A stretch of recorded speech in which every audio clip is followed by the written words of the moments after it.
So welcome back, and we're going to continue with some slide sort of presentations. This is a new slide deck, and I'm showing this because it's captured my recent interest, and I think that it'll be of interest to you too. I hope so. It has to do with AI in the sense that AI will never take over and become human. We've already talked about that in terms of the algorithmic content and the idea that we're non-algorithmic, but there's deeper issues which we're going to talk about. So with that, let me put up the presentation, and these will be separate slides that I use, and I will post these on the master sheet. Okay, so it's the mind-body question. This is a question that has been explored since the days of Descartes, and that's the idea whether the mind is greater than the brain. Descartes called it the soul, but it was the same sort of thing, and that's what we're going to talk about. And this has captured my favorite comedian of all time is Emo Phillips. If you've never watched him, he's just hilarious. He has a bunch of stuff on YouTube. And this is one of his quotes, which is relevant today because he said that I used to think the brain was the most wonderful organ in my body. Then I realized who was telling me this. So therefore, he didn't trust the fact that the brain was the most wonderful part of his body because his brain was telling him this. Notice that there is the assumption, it's very subtle, but it's very funny too, that we have the meta ability to go outside of ourselves and actually examine what our brain is doing. I think that many of you have talked to yourself, and if you've talked to yourself, then probably your mind is talking to your brain. So you go back and forth and back and forth. So that's one of the things. So we're going to address the question: what are you? Are you a computer made out of meat? Are you creation beyond the material, beyond the algorithmic, inexplicable, and unknowable? If you are a materialist or a naturalist and have no theistic beliefs, you have to believe that I don't see any other option. You have to believe that we are computers made out of meat. And I think that all of the chicken littles that we talked about, the AI chicken littles, are naturalists. They have no faith that they can talk about. So that's what we're going to talk about. And one of the reasons I'm interested in this, I just co-edited a book with Angus Minogue. Angus is the head of the philosophy department at Concordia, and Brian Krause is a entrepreneur and a he's just a great amateur philosopher, and me. So the question we're going to ask is your mind the same thing as your brain, or are there aspects of the mind beyond the brain's biology? This is the so-called mind-body problem. The beautiful part about this is that this was an anthology. We asked a lot of people to write chapters for our book. And what we did is we wanted to go to different people from different fields to get their view on it. Because if you only talk to computer scientists, you only get one view. If you talk to philosophers, you get another view. So we had J.P. Moreland, who is probably the greatest living Christian philosopher in the world. Michael Egnor, who's a neurosurgeon, Bill Dembski, a mathematician. Bill is an interesting guy. He has two PhDs, one in philosophy and one in mathematics. He also has a master's in statistics, a master's of divinity, and a bachelor's in something else. I don't know. So he has 360 degrees. Sometimes I call him a circle because he has so many degrees. Doug Axe, who's a biologist. Winston Ewart, computer science. Winston is a graduate of Baylor University and currently does great and wonderful things. Angus Minogue, who is in philosophy, as I mentioned, he's the chair of philosophy at Concordia University. Selmer Bringsjord is a cognitive scientist at Rensselaer Polytechnic. Bruce Gordon is a physicist. Christy Cooper, neuroscientist. We had a psychologist and a computer engineer. So you see, we actually attacked this problem from a number of different disciplines because we thought that would only be fair. And so each one of these persons has a chapter in the book. And that's really nice because it allows a broader spectrum of viewpoints on the mind-body problem. There was a book recently released by a colleague of mine called Michael Ignor. His name is Michael Ignor. It's called The Immortal Mind, a Neurosurgeon's Case for the Existence of the Soul. Michael is the head of his department at Stony Brook in New York. A wonderful, wonderful guy. He's done over 7,000 brain surgeries, and he kind of says that, well, I don't, I listen to neuroscientists with a grain of salt because most neuroscientists have never even seen or touched a brain. And that's interesting. He says that he's seen things in his operation, in his position as a neurosurgeon, that the neuroscientist said can't be done. So he takes the input from the neuroscientists a little bit with a grain of salt, although they do prove to be a very useful occupation. But again, he says that most of them have never even touched or seen a brain. So that's interesting. So here's what we're going to cover today. We're going to cover what is consciousness. And, I had a conversation, I gave a talk, and somebody came over and said, consciousness, I know I'm conscious, but I'm not sure about you. And I think that indeed that is the case if you want to go that far. There's lots of different models of consciousness, and we're going to go over them. It's hard to define consciousness. In order to talk about consciousness, you have to define it. And I don't think there's any great definitions of consciousness that I know about. So we'll talk about that and the current theories of consciousness which are being floated around. We'll also talk about neuroscience and what neuroscientists and neurosurgeons have discovered about the mind-body problem. We'll also talk about the idea of abstract thought. And abstract thought is evidence that indeed you are greater than your brain. And actually, it's kind of evidence that you might exist after your body is dead. Really interesting stuff. And then the thing which is mind-blowing to me, and you've probably heard about it, near-death experiences.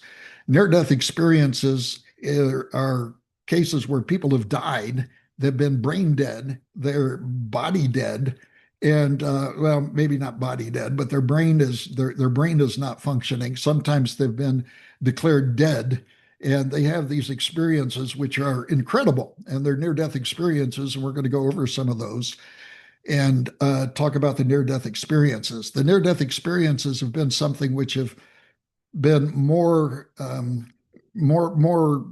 announced today because of medical advances. Because of medical advances, doctors can bring people back from death a lot easier than they used to. So those are the four areas that we're going to talk about today. Okay, is your mind more than your brain? Let's first of all, consciousness, neuroscience, abstract thought, and NDEs. Yep, that's what we're going to talk about. Here are consciousness theories.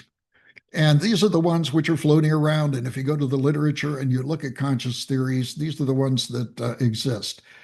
First of all, there's panpsychism. Panpsychism believes, and there's people that believe this, which is really weird. And well, you got to believe in something. I think it was W.C. Fields that says, everybody must believe in something. I believe I'll have another drink. Everybody has to believe in something. So this is the people that have tried to do consciousness, and they believe in panpsychism. Panpsychism is the theory that everything has a degree of consciousness. Just like mass, just like energy, the creation is filled with consciousness. So therefore, if you have a mug, that mug is a little bit conscious. If you have a computer, that computer is a little bit conscious. Your car is a little bit conscious, et cetera, et cetera. And we've been blessed with people that have had a concentration of consciousness. So we are really, really conscious. So this is a belief. I think that there's no evidence that consciousness exists in other objects, but the people that are proponents of the idea of panpsychism are really excited about it. That this is a element of creation, just like mass and energy and things of that sort. Consciousness is just part of creation. So that's theories of one of the theories of consciousness. Another one is emergence. We talked about this last time, where we talked about the complexity of a system. And as the complexity of humans increases, I'm sorry, as the complexity of machines increases, that all of a sudden magically there will be some sort of emergence. There will be emergence, and we will have all sorts of emergence of consciousness, of sentience, of understanding, of creativity.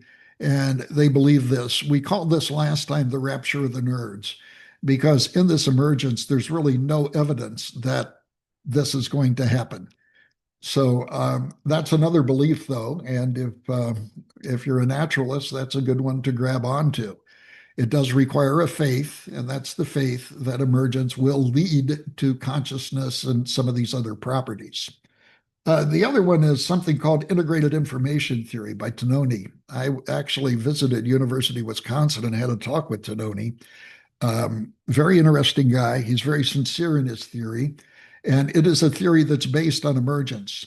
Basically, the idea is application of Shannon information theory to measure the complexity by looking at something called mutual information. If you're interested in that sort of thing, take my course in information theory. But he says as the complexity increases, as measured by his omega factor, which is a measure of the mutual information between the different parts of a system, that we're going to have consciousness.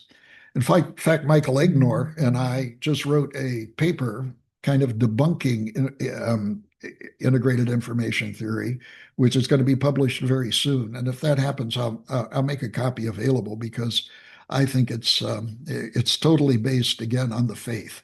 It is a subset of the idea of emergence, if you will. Another theory of consciousness is the so-called Sims theory.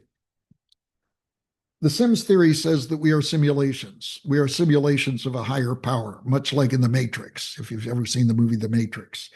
And there's many people that subscribe to this. At one time, Elon Musk did. And I read this on the internet, so it must be true. But apparently he set out a team to try to show that we were simulations by looking at flaws in the simulation that pointed to the fact that we were indeed simulated. So we are just elements in a computer game, if you will. Then there is something called quantum consciousness. Now, quantum consciousness is very interesting because it's something which meets Roger Penrose's objection. Remember, we said that there was nothing algorithmic, or there were things which were algorithmic about people which could not be computed. Well, I got that idea from Roger Penrose and his book, The Emperor's New Mind. But the interesting thing about Roger Penrose is that he said he's a naturalist. He has no faith, no religion. He said there must be a naturalistic solution to this. And he said, I'm going to look around and I'm going to figure out something in this universe which is non-algorithmic, and that non-algorithmic must or maybe be the responsible for our consciousness, for our creativity, for our understanding. And the thing that he came up with was quantum collapse. It turns out that in quantum mechanics, the quantum collapse is not algorithmic. It's totally probabilistic, it's totally unpredictable, and is something which is non-algorithmic. So he teamed with a anesthesiologist who studied this, came up with something called the OR theory, which says that, yeah, our consciousness is probably due to quantum effects in the brain. Now, there have been quantum effects discovered in the brain, but they are very far from looking and establishing the idea that we do have quantum consciousness. And then the last one is that there's the mind-brain dualism. This takes a little bit of faith that beyond the material, we have something which is beyond the material, and and therefore we can conclude that there are things which happen in the mind which are greater than the brain. So that's my review of consciousness theory. And these are the six different main models that I'm aware of for consciousness theory. And they're so they're interesting. You notice that the first five are all naturalistic assumptions. There is the assumption in the faith of the naturalist that nothing is true unless it can be proved by science. And as we pointed out, that's a self-contradictory statement because you can't prove that statement by science. You can't prove the statement, nothing is true unless it can be explained by science. So that's really interesting. So I'm going to go back and I want to talk about historically some of the things that have happened in neuroscience and neurosurgery, which point to the idea that the mind is greater than the brain. One was a guy named Wilder Penfield. Wilder was a very, we're going to get into some of his experiments that he did on the brain. But one of them he did is in a brain operation.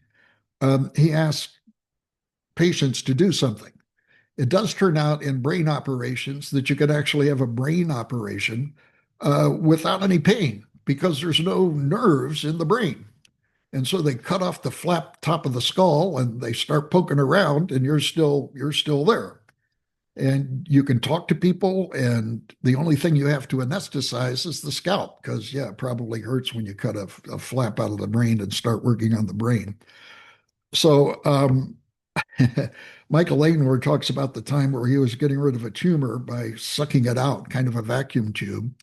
And Ignor said, yeah, he was talking to the patient about current politics, current events, faith, and different things. And the patient said, "What is that sound? What is that sound that sounds like a vacuum cleaner?" And uh, Ignor said he didn't want to say that he was using a vacuum cleaner to suck out part of her brain. Now, there's part of the brain that you can take out, apparently. Again, I'm not a neuroscientist or a neurosurgeon, but I've learned this from people like Ignor and Christy Cooper, who's a neuroscientist, that indeed there's parts of the brain that you can manipulate and touch and things like that. There's other parts of the brain you just don't want to stay away from. And so he was sucking out part of the brain that didn't need to be there. And as he was sucking out the brain, the patient asked him, "What about that? What's that sound? What am I hearing?" So Penfield did that. And one of the things he did, which was kind of cool, there are parts of the brain where you can touch. And if you touch that part of the brain, you do something like wiggle your fingers, let's say. This isn't exactly the case, but you wiggle your fingers. And Penfield asks the patient, he says, every once in a while, as you're lying there, I just want you to wiggle your fingers of your free will. And the guy said, okay. So the person is lying there and he wiggles his fingers and he said, yeah, you just wiggled your fingers. Then Penfield touched the part of the brain that wiggled the fingers. And the person wiggled their fingers and they said, you did that. I didn't do that. You did that. So a person is aware of whether they're requiring the fingers to wiggle and whether or not it was something external, the touching of the outside brain to do that. I thought that that was kind of an interesting outcome. So yeah, there's something deeper than just the mechanics and the biology of the brain that's going on there. Then there was the Nobel laureate. This is Benjamin Libet. He was really, really interesting. He did a lot of brain scans, and he did something which, when you hear it, you're going to go, wow, that's interesting. And here's what's interesting. Libet discovered there was a signal in your brain that there was a signal in your brain that told you what you wanted to do. There was a signal in your brain that told you what you wanted to do. And that signal in your brain occurred before you knew what you wanted to do. He did a test and he actually established it was a few fraction of a second that there was this signal in the brain, and then there was the actual action that occurred. And the interesting thing is that it sounds like we don't have free will. It sounds like all of the things that we do initiate in the brain and actually come out the mouth or come out in terms of in terms of reaction. Libet noticed that, yeah, this was something which was not controllable. You had these impulses, and you had these impulses before you acted on them, and that was interesting. But what was also interesting is that there was such a thing as free won't. In other words, you could be told to do something, and you could say, "No, I'm not going to do it." And I think you've all experienced this. I used to smoke cigarettes. I smoked them for years, and I quit. And my brain kept telling me, "Bob, you want a cigarette?" And I smoked a cigarette. "Bob, you want a cigarette?" And I smoked a cigarette. "Bob, you want a cigarette?" And I smoked a cigarette. My wife says, "We're not going to have kids as long as you smoke." So I decided to quit. So I exercised free won't. This was the idea that I got this impulse, and it said, "Have a cigarette." And I said, "No, I exercise free won't." "Have a cigarette." "No, I won't." And what happens is very interesting is that we have neuroplasticity where our brains rewire. You remember Hibb's law? Neurons that fire together, wire together. Well, it turns out our brains actually build new pathways. So before I quit smoking, I had all these pathways from triggers, and these triggers would say, "Bob, you want a cigarette?" And those pathways were very, very strong, and I had to think differently. And today I don't have any desire to have a cigarette. But when I get on an airplane, you ever get on an airplane and they put on the fasten seatbelt signs and there's a little ding? Um, and I'm old enough to remember when smoking was allowed on airplanes. And you would sit down and you would have your pack of cigarettes available, and the ding would go on, and there was this little sign that said smoking is allowed. Thankfully, they got rid of that. There's no smoking on airlines right now. But even today, when I get on the airline and there's a little ding, I have this vague inclination that I want a cigarette, which is interesting. So that path still exists, but it's been diminished because of neuroplasticity. The brain has this incredible ability to rewire itself.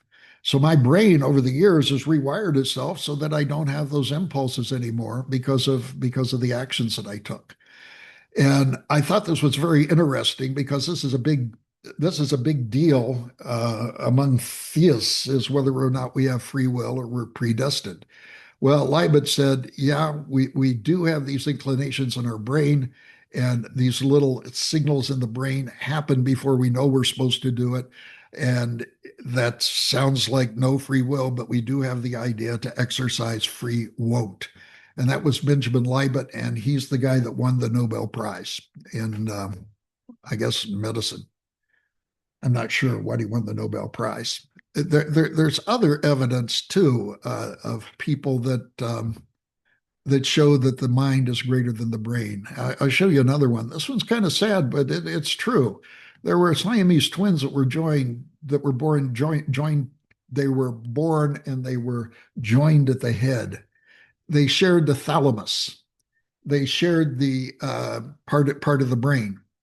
And were they one person because they shared part of their brain? No, they were still two people.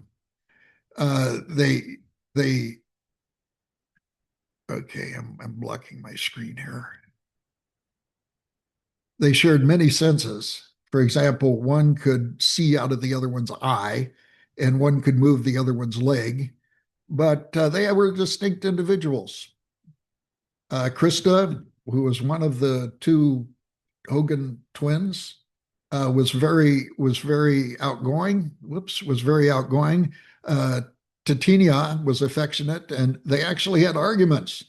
Imagine being joined at the brain and having arguments. That's a rough life. Their minds are different than their brains because they shared part of their brains, and that's one of the reasons they were never separated, because they shared part of their brain, and that was something that couldn't be taken. So we're going back now to another Nobel laureate, um, and that Nobel laureate is Roger Sperry. He also won a Nobel Prize, and he he did corpus callosotomies. And by the way, I had to practice to say that corpus callosotomies.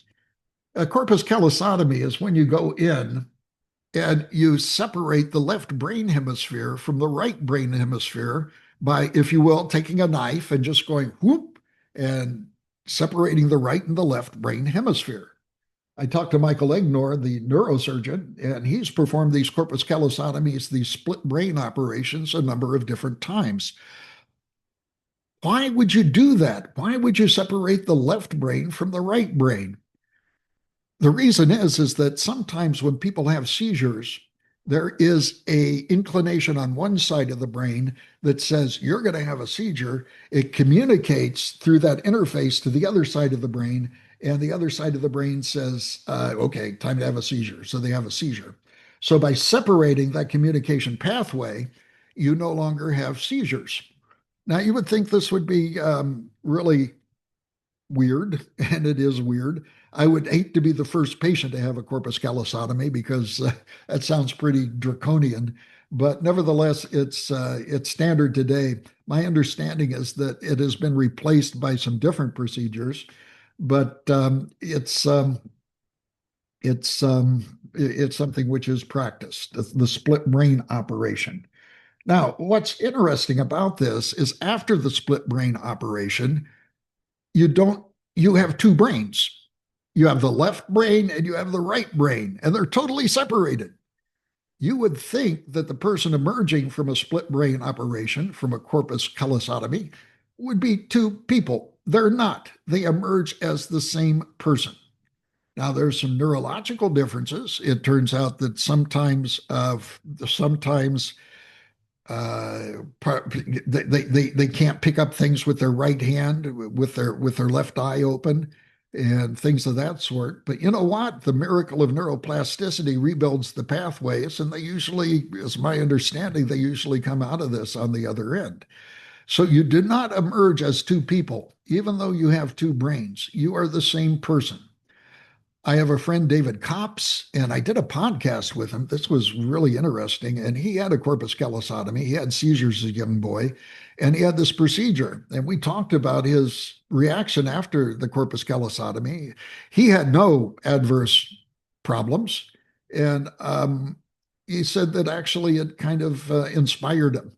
And currently he's a rogue entrepreneur, and he started an AI company, and this is his second AI company. He sold his first AI company, and he's doing very good. So the corpus callosotomy is something which is, I think, fascinating because even though, again, you have two brains, the left brain and the right brain, you emerge as the same person. They're totally separated. Fascinating. So, yeah, the split brain operation, you do not become, as shown in the bottom middle, you do not become two people. Rather, you remain a single person. And then we have the twins co-joined at the head who share their brain, and they are distinct people too, even though they share part of their brain and part of their mechanical operation. So I find this is very, very interesting. So something else, Wilder Penfield, we're returning to Wilder Penfield. He was just a pioneer, and he saw a bunch of people have seizures. And he noticed something. He says that seizures can cause sensation, movement, memories, and emotions. And you can see the list here. You can get feelings if you have a seizure, feeling that something has happened before. You get the feeling that something familiar is suddenly unfamiliar. You might get hallucinations, visual, auditory, olfactory, or tactile. You might have a distorted time perception. You might have fear, anxiety, or panic, euphoria or feeling of ecstasy, uncontrollable laughter, involuntary movements. I think that people that have seizures usually have involuntary movements. Um, uh, Automatisms, repeated behavior like lip smacking, chewing, or fumbling. Paralysis or temporary loss of movement in a body part. And memory flashbacks or vivid recollections. So you can go back and relive your childhood, for example. Impaired ability to speak or understand language. So these are some of the results of of seizures. Seizures can do a lot of things, and they're all things which are connected to the brain. But Penfield noticed something interesting. It never caused abstract thought or reasoning. Nobody ever had a seizure and started to do mathematics. Nobody ever went into a seizure and had a so-called abstract thought. And so that, he said, was very interesting, that there was something happening in a seizure which was totally biological, that basically left the mind alone, because the mind only has the ability to do abstract thought. And let's talk about abstract thought. I want to talk about abstract thought a little bit because it's very, very fascinating. Abstract thought refers to the ability to think about concepts and ideas that are not tied to reality. They are not tied to concrete objects or specific experiences. I will give you some examples of abstract thought, which I hope you can relate to. One is the idea of infinity. Infinity does not exist. David Hilbert, the mathematician, said that Cantor's work in defining the infinite was was a work of beauty. And indeed, it was Cantor that got his hands around the idea of infinity and was able to capture it mathematically. And he showed, interestingly, that there is just not a one infinity, but there's a bunch of infinities. There's the infinity of counting numbers, which is something called Aleph Naught. There is the infinity of number of points on the line. That turns out to be a bigger infinity.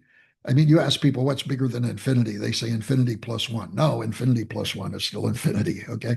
So there's the counting numbers, and that's Aleph Naught. There are the number of points on a line segment, and that turns out to be a higher order of infinity. That's Aleph 1. And then Aleph 2 is the set of all squiggles, dots, and things that you could do on a sheet of paper. It's the set of everything that you could draw on a sheet of paper. That turns out to be Aleph 2. Aleph, by the way, is a Hebrew number, and that's what Cantor adopted to talk about infinities. And Cantor showed that you could actually create higher degrees of infinity from lower degrees of infinity by taking sets of subsets. So it turns out that the points on a line can be thought of as the set of all subsets of the counting numbers, the set of all squiggles on a sheet of paper, everything that you can draw on a sheet of paper, including isolated dots or line segments or squares or whatever, that could be looked at as a set of all subsets of the infinity of things which were on the line segment.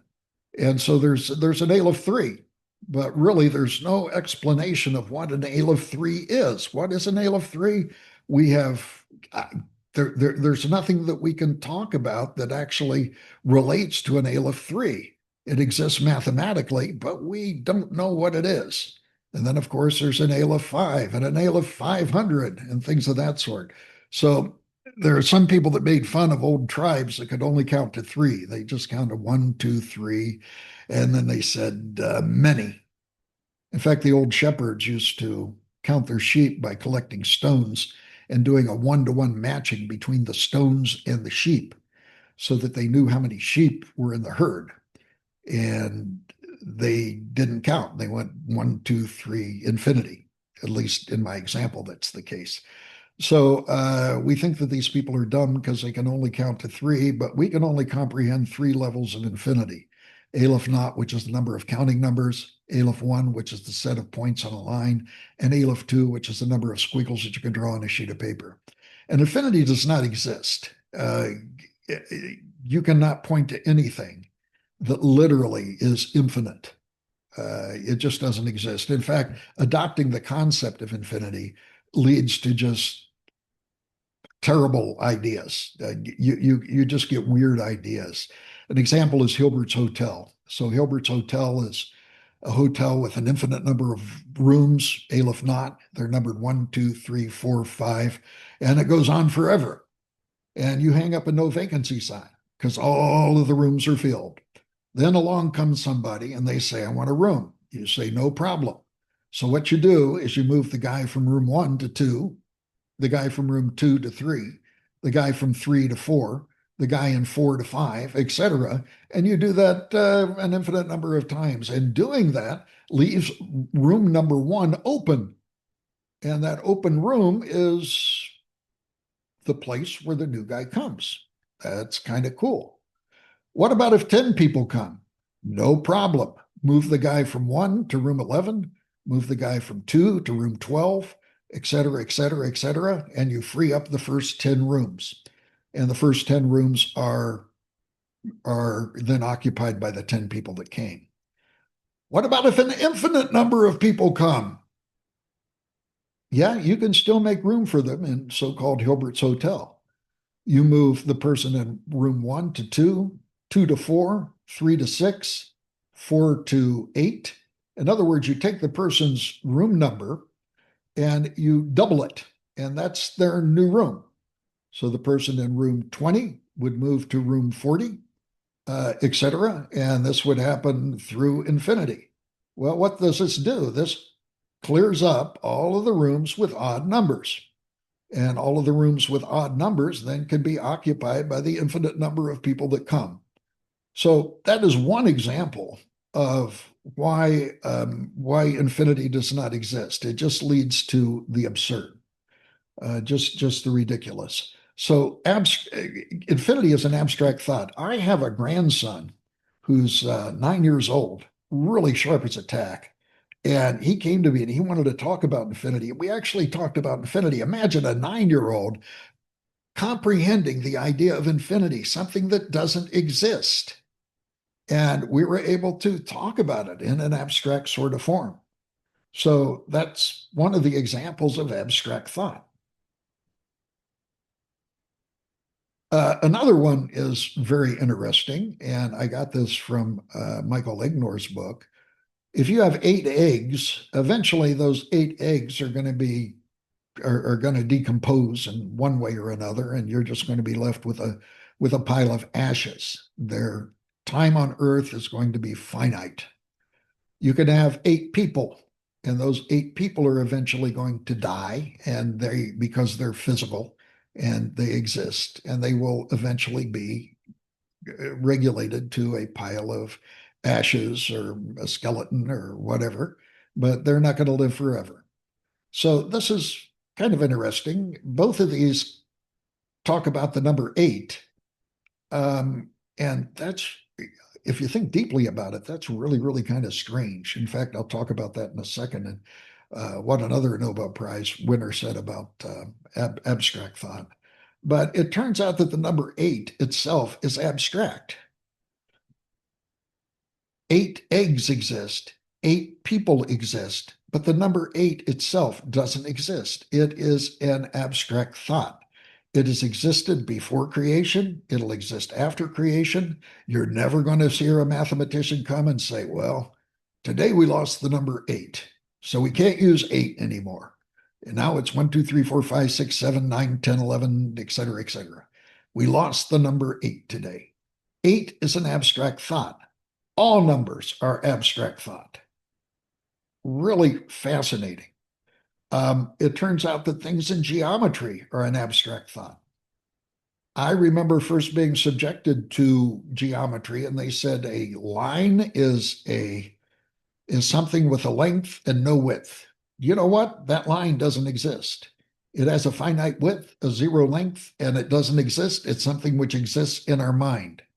Now, we can draw a line, but there exists no line that exists in the same way that our abstract thought does. Any line that you draw is going to have a finite width. It's going to have it has a finite length, but any line that you draw is just an attempt to do this abstract idea of a simple line. So the simple line in geometry is also abstract. That's true of any geometrical shape. Say, for example, the triangle. Here's a building which is shaped like a pyramid.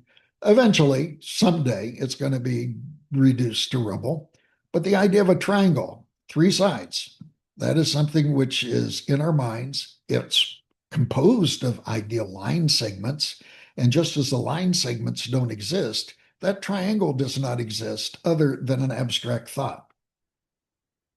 it does turn out then that the line, the number eight, and the triangle are all ideas of abstract thought. We can generalize.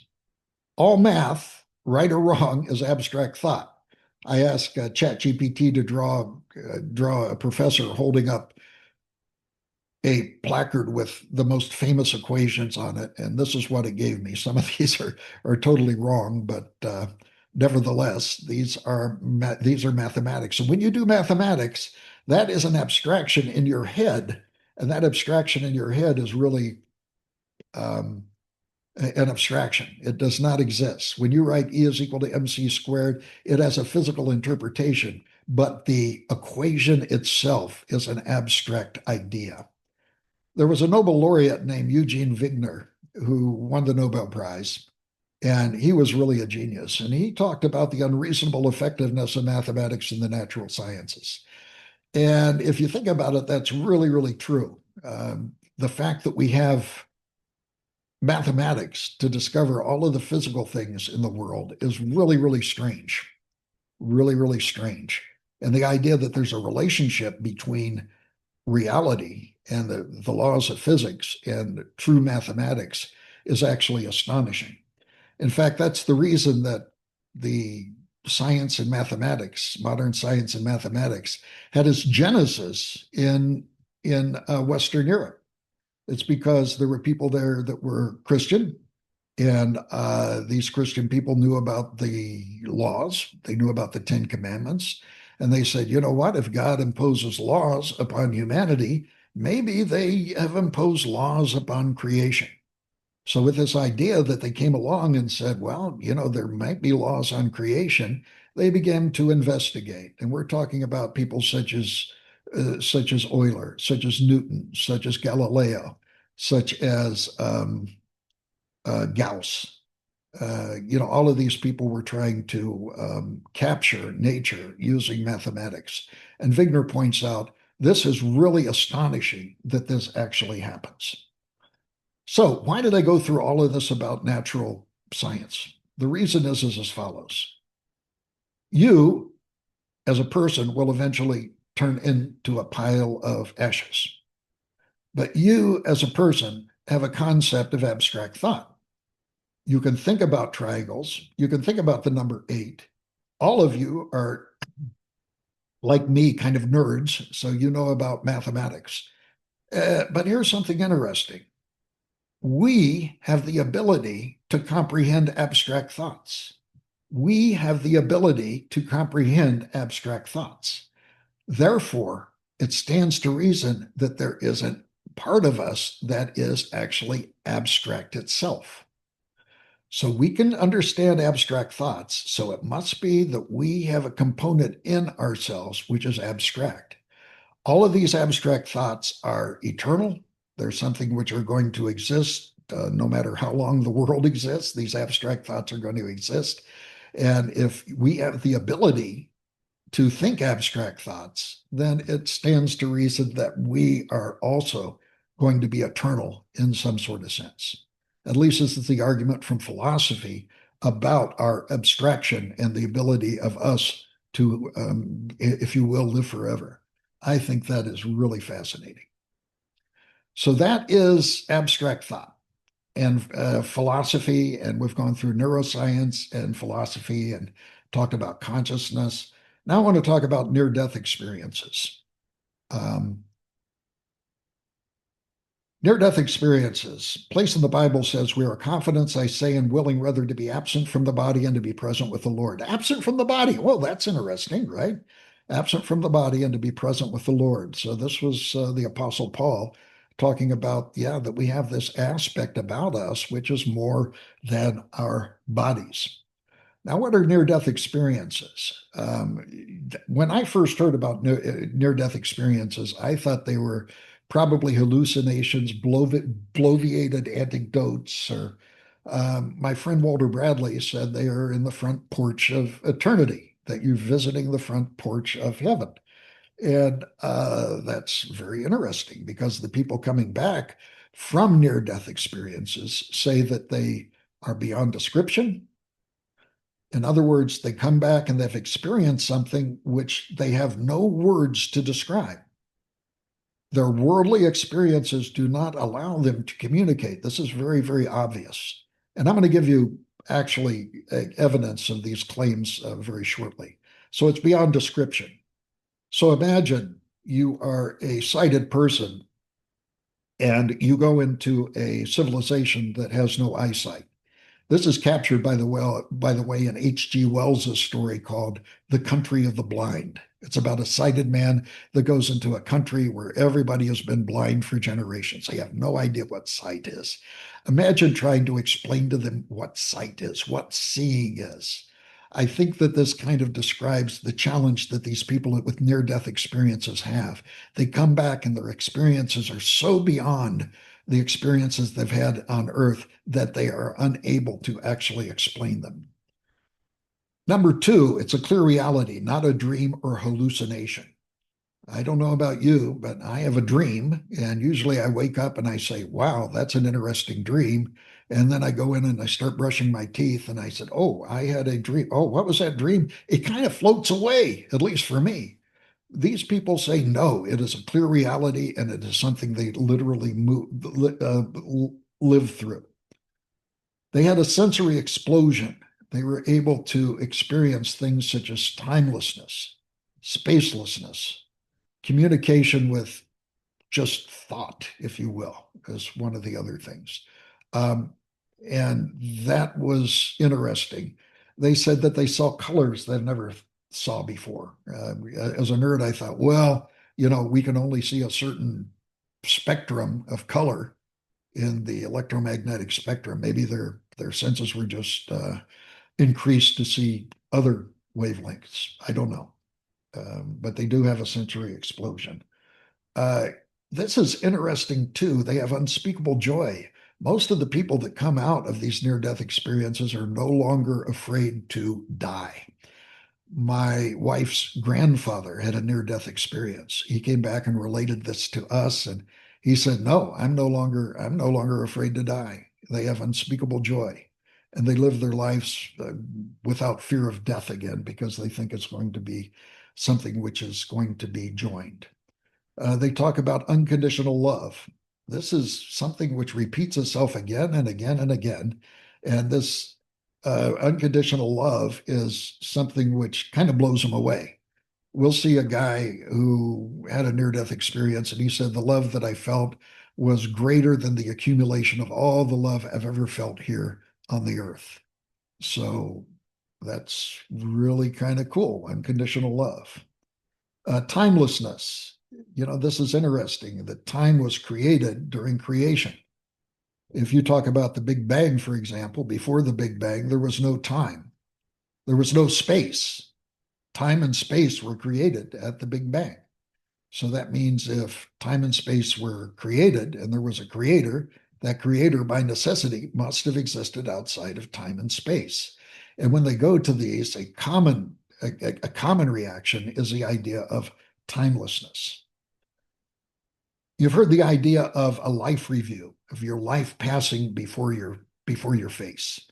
And indeed, some of these people have a life review. Not all of them. I think if I remember, about 20% of them have a life review.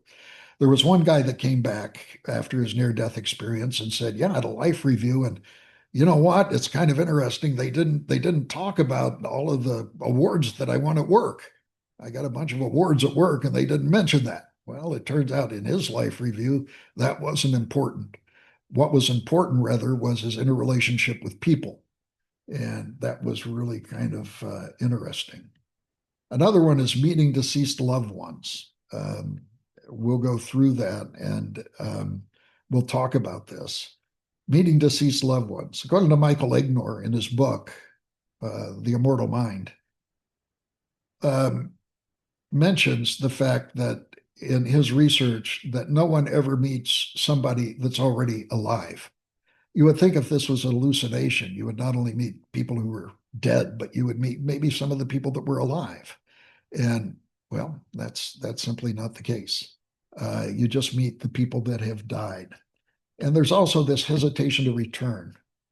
We'll go through some examples of near-death experiences and then talk about the common feature of a hesitation to return.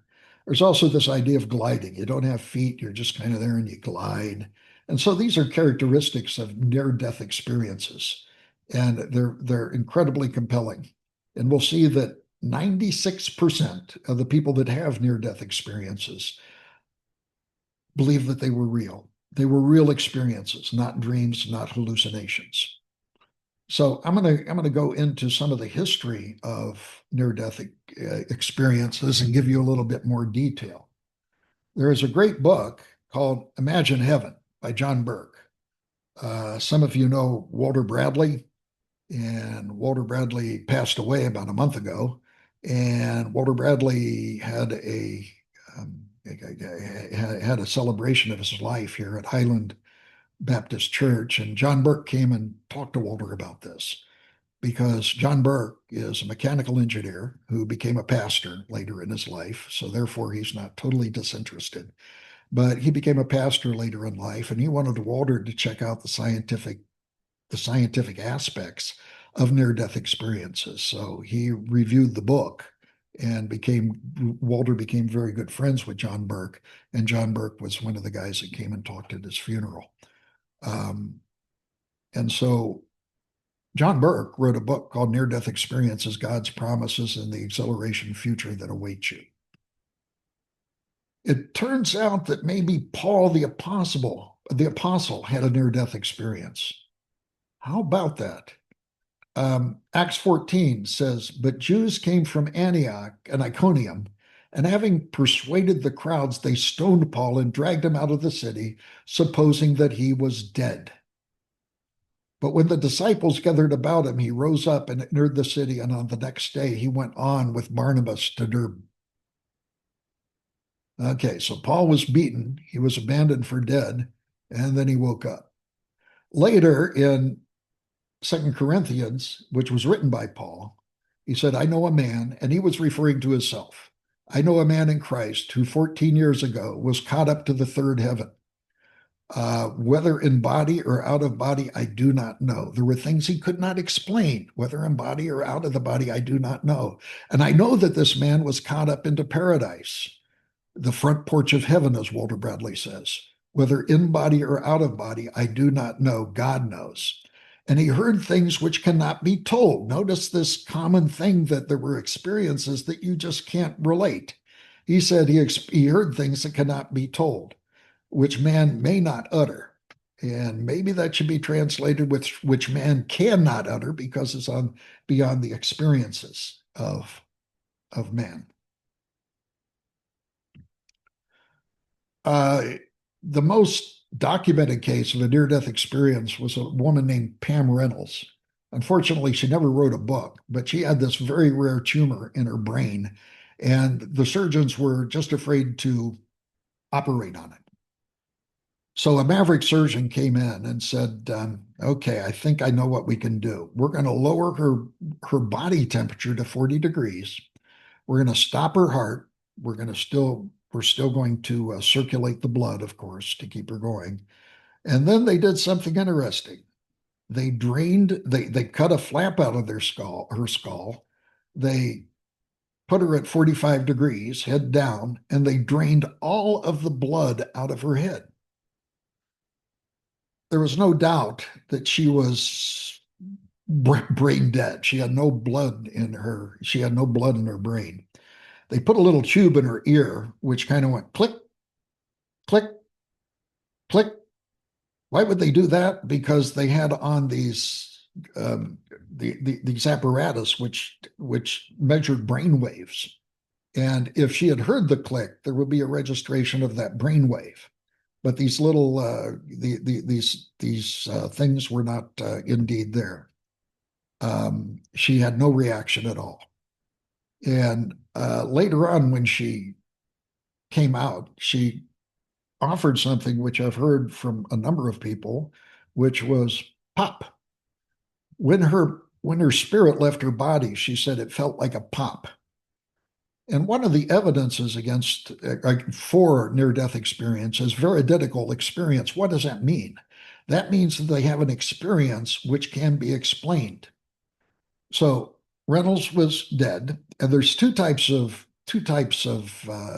near-death experiences. There's this one kind of the out-of-body experience where you kind of float around. She went to the top of the room and she could actually observe what was happening, and she told all the surgeons what they were doing, what they were wearing. One near-death experience said, "Yeah, you didn't have your spats on." It turns out that surgeons, if they wear street shoes, must wear spats, in other words, coverings for their shoes. And she said, you didn't wear spats. Pam Reynolds was able to describe some of the equipment that was being used. She described the conversation and a number of other aspects of her near-death experience. Then she went into this tunnel of light, which you've heard about, and there she began to meet the dead. And hers is one of the most studied of all near-death experiences because it was anticipated. You can't do a study on near-death experiences because in order to do a study, you have to you have to subject people to near-death experiences. And that ain't going to happen. You're not going to subject people to near-death experiences. It's something which just happens. But Pam Reynolds was scheduled for this surgery, and she was and everything was documented during her surgery. By the way, the surgery was successful. She lived many, many decades afterwards, and it was just a miraculous sort of thing. It's probably the most quoted of the near-death experiences because it's the most highly documented. And this was done by a neurosurgeon, Robert F. Spesler, who I understand was kind of a maverick. He would do things that other neurosurgeons wouldn't do. So he decided to lower her body temperature to 40 degrees and to drain all of the blood out of her head. Ah, good grief. There's been a number of other ones, a number of other near-death experiences. One is by Mary C. Neal. She's a medical doctor, and she was on a kayak adventure, and her kayak turned over, and they couldn't get her back up. And she was down there, she was drowning with her upside down kayak. And as a medical doctor, she noticed kind of in a detached way, part of my body is starting to shut down. Oh, this part is shutting down. Ooh, now this part is shutting down. And she had a near death experience. She wrote a book called To Heaven and Back, and it's a doctor's extraordinary account of her death, heaven, angels, and life again. It's a true story. And I've listened to the book. It's available on audio, and it's very Christian oriented. Then there was the case of Colin Burpo. Colin Burpo was a kid that had an appendicitis, and he had an appendicitis, and he had a near-death experience and said that he went to heaven, and his family doesn't know what to believe. So they queried him. They said, "You really went to heaven?" He says, "Oh yeah." He says, "Do you remember the hospital, Colton?" And he said, "Yes, Mommy, I remember. That's where the angels sang to me." He said he met Jesus. And by the way, I'm going to give you probably examples which are leaning toward the Christian faith. However, what happens to near-death experiences to people that have never heard of Christ or never been presented the gospel? They have their own interpretations of what happened in the near-death experience. One guy came back who was a naturalist, and he said, "Yeah, I saw a guy with a long white beard. I think it might have been Gandalf, Gandalf from Lord of the Rings." So yeah, people interpret in accordance to their belief. What Colton saw was really fascinating. He said he saw Jesus, and he said, "I also saw my sister." And his parents' eyes got big, and they said, "You don't have a sister." He says, "Well, I met my sister." And then the mother remembered that she had had a miscarriage. And the person that Colin met was probably, or I'm sorry, Colton met was probably his little sister as a result of the miscarriage. He also said, I met my grandfather. He had never met his grandfather before, and they were kind of surprised that he met his grandfather who had passed away many years before. And they went around and they showed him pictures of his grandfather. And he said, no, that's not the guy I met. No, that's not the guy I met. And then after a while, he was exposed to a picture of his grandfather as a young man. And he said, yep, that's the guy I met. So, in other words, in visiting the dead, Colton in his front porch of heaven experience uh, was um, seeing people who had a good body. They didn't have their old bodies. And I tell you, somebody that's getting older every day, I decided not to celebrate my last birthday because I didn't want to get any older. This is kind of comfortable. I won't have my old body later on. At least that was the case with Colton Burpo.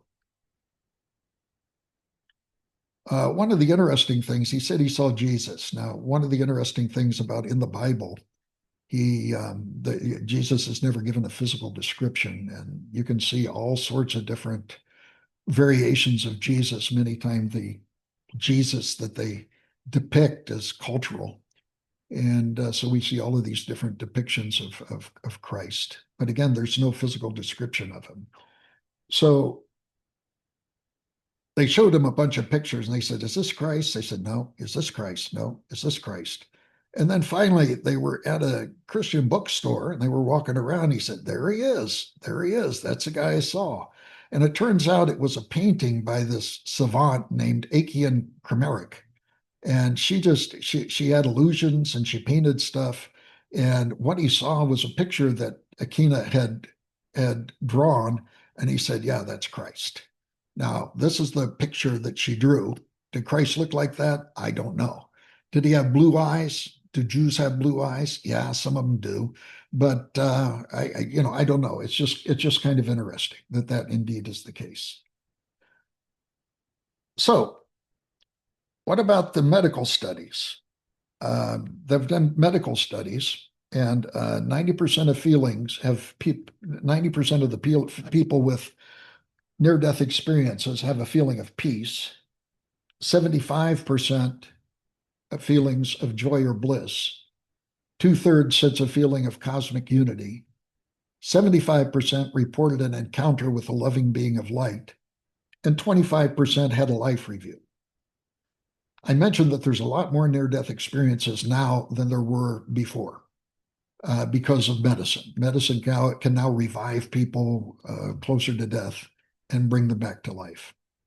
There was a review done by Jeffrey Long. He's a medical doctor.